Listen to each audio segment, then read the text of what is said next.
Thank you. Sorry.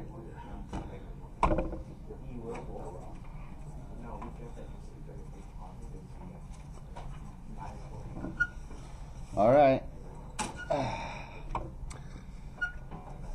Oh boy. Here's what we got to do. We have to find, let's see, find the fifth term, find the nth term, find the 50th term. Okay? So this is series, nth term. Okay, first thing you want to check. Always, always, always see if it's the same difference. Is it? No. What's this one? 9? 11, 13. So actually, like this is the first, second, third, fourth. You can figure out the fifth term. This plus 15, right? Which is 64. Hey, are these all perfect squares? Yeah, boy. Okay. So, you see how the first difference is not the same? So then you do the second difference. You see how the second difference is 2? Right? So it's not 2x squared, actually. But it is x squared. So when the second difference, let's see, I'll write it over here. When the second difference is the same, your leading coefficient is going to be that number divided by 2.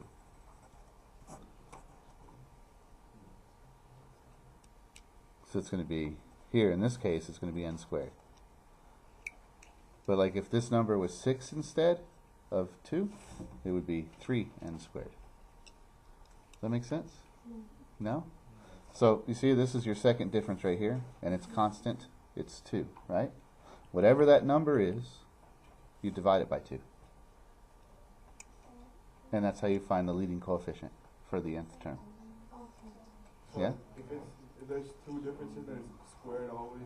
What to find the leading coefficient? Do the Right. Yep. And that has to do with, well, to explain it, it comes from calculus. So you can just take my word for it.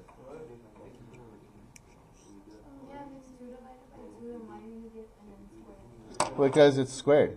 The second difference means it's squared. The second difference, when the second difference is constant, that means it's going to be quadratic. It's going to be squared. And then if those are different, and then the third one, it would be Cubed. Yeah. But I don't think we're going to see any of those on Cambridge. I'll show you right now. Yeah. Well, yeah, so it's 1n squared, right? So here's what I'm going to do now. I'm going to rewrite my chart like this. So I got 1, 2, 3, 4. I'm going to go ahead and write 5 terms because I figured out the fifth anyway, right? And they were 16, 25, 36, 49, and 64. Is that right? Okay. Now I'm going to do n squared. Because what I want to do is I want to make a list of what I've got so far and see how I can change it so I get this instead. So what I got so far is 1, 4, 9, 16, and 25.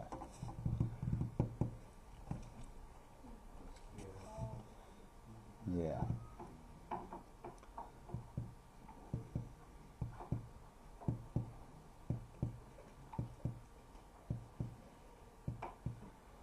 Any ideas? Can you find the difference of that? You could.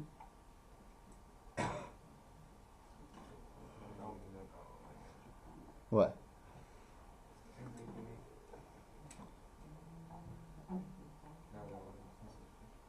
Wait. Take a look. Just think about it for a minute. Let's not even worry about steps. Do you see? Like, this is what I have, and that's what I need. Are these all perfect squares? Are these all perfect squares? How far off am I? 3. What do you mean 3? Well, like, you see that, like the 16s, they're like 3 away from each other, so Oh, these are 3. Oh. You would add 3 or multiply by 3. Yeah. No, add 3. Yeah. 22. But then you'll be, so like 2 squared will be 7. No, like, okay. Add 3 to what? Tell me. To the n and then square that. So he said add 3 to the n and square that. So he's saying this.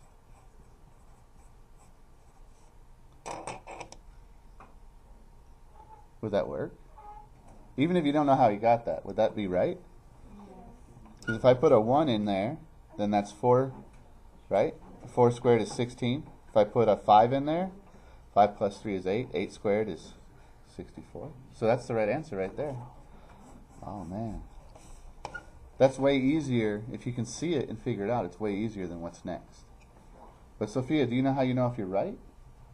You check it. You check it. How many guys were able to see that? Just a couple. So let me show you what's next. Like if you can't see that. You can't see that, let's say, right? So then you go ahead and you do the difference again. What's the difference of these two? 15. And the difference of these two? 21. And the difference of these two? 27. And the difference of these two? What? Oh, okay. I don't know if you guys know how to subtract anymore. Hey, wait, is it constant? It's off by 6, right? Okay. So here's what we got. We got n squared so far from this part, right? And then plus 6n.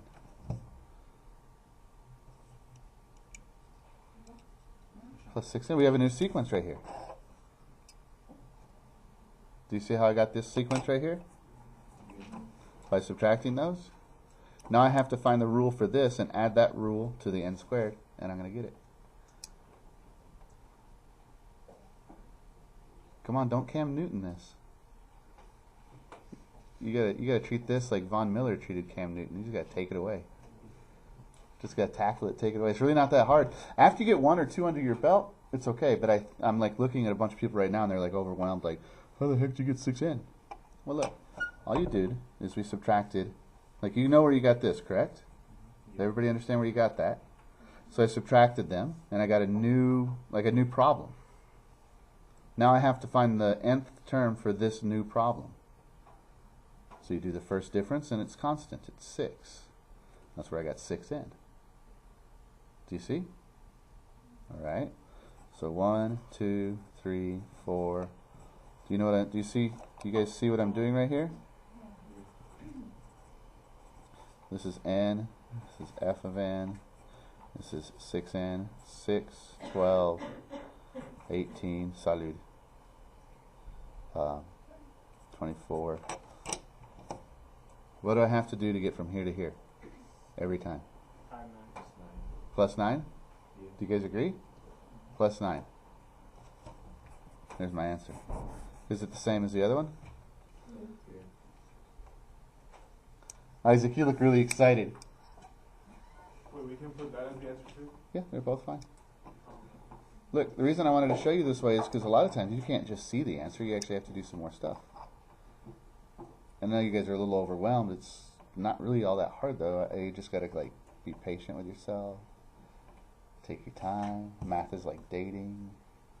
You don't want to rush in with some stupid mistake. Yes, ma'am. Well, this is the first one. So, like, this is our new problem we got, and we got it from subtracting these. But we didn't subtract consecutive terms to get these numbers. We were trying to see how far off is the problem we have from n squared. And that's how this is how far off they are. And so then we treat this like it's its whole new problem. This is the first difference right here. It's 6. Yeah, I'm glad you asked. Are you ready for another one? Yeah? Christina's like, come on, where's your faith in yourself? Wow. Wow. Come on, I have faith in you. I know you can do this.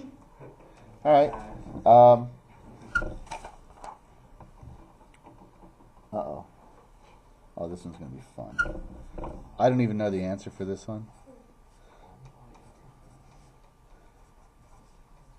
And to prove to you that I'm not lying, I don't know the answer. There it is. No answer. 30, yeah. So when we do this one together, we're going to do this one together. Why don't you write down steps on the side of how we did it, okay? Okay, so the first thing you're going to do is make a table, right?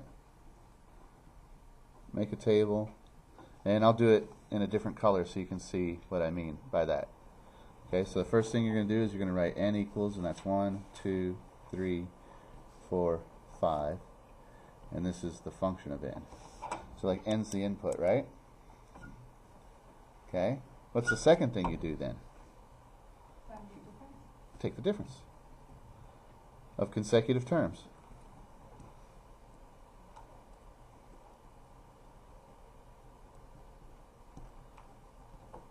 Right? So what is this? 4, 6, 8, 10. Right? It's not constant.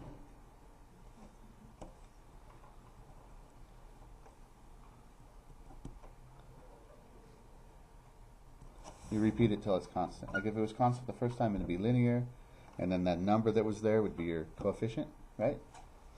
So here, we gotta do it again.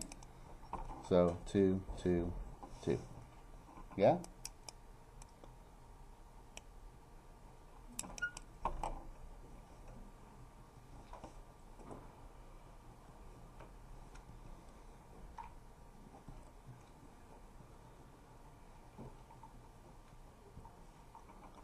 So to find your leading coefficient, you take your second constant and divide it by 2. So it's going to be n squared, right?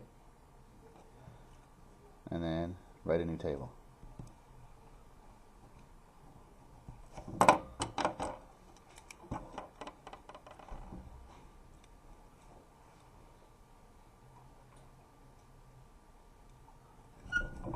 Jubin, you already got the answer? Yeah, it's not that hard. No, you just can't get overwhelmed. You have to have confidence. All right, Alex. So n equals f of n equals n squared equals. That's the new table we're going to do, right?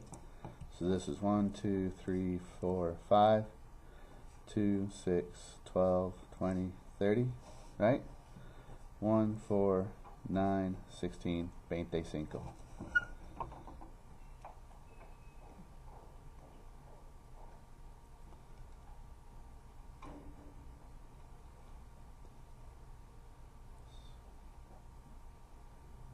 Oh, that's weird. Do you see how this is like +1, and this one's +2, this one's +3, +4, +5? Do you see that?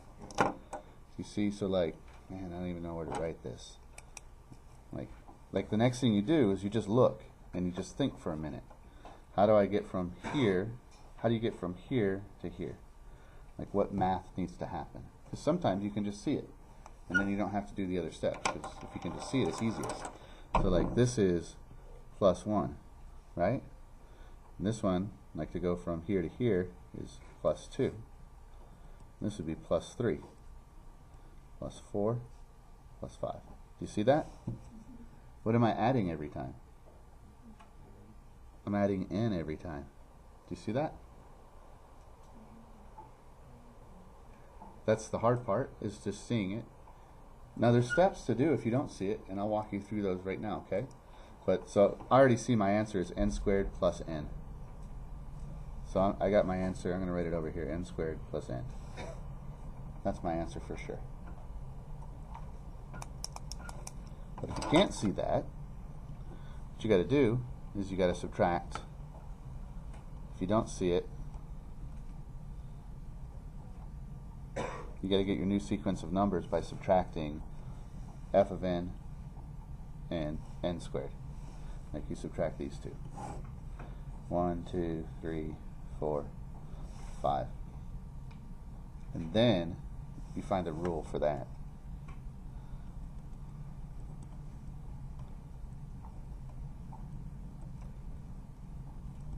By rule, I mean like the nth term, right?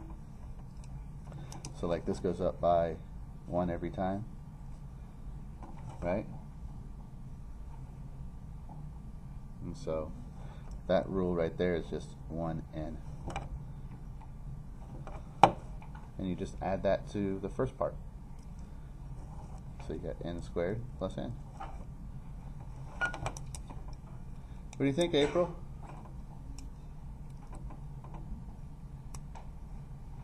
Overwhelmed? A little bit? Yep. Alright. On this one, no, because it's 1 every time, so it's easy. You don't have to adjust it at all. Yeah, you're just adding n every time. Yeah. Yeah, you have to get it. Yeah, right. And then, of course, I think the last thing is you need to check. Check to see if your rule is correct. Right, Alexis? Yeah. Okay, Jesse, you look really excited. Are you? No? Jesse, I'm going to give you a worksheet with some probability stuff on it, and then you're also going to have this homework problem. This one right here. I want you to find the nth term of -1, 5, 15, 29, and 47. And I tell you what, I will even make a video of this so you can check your work when you get home. Pregunta?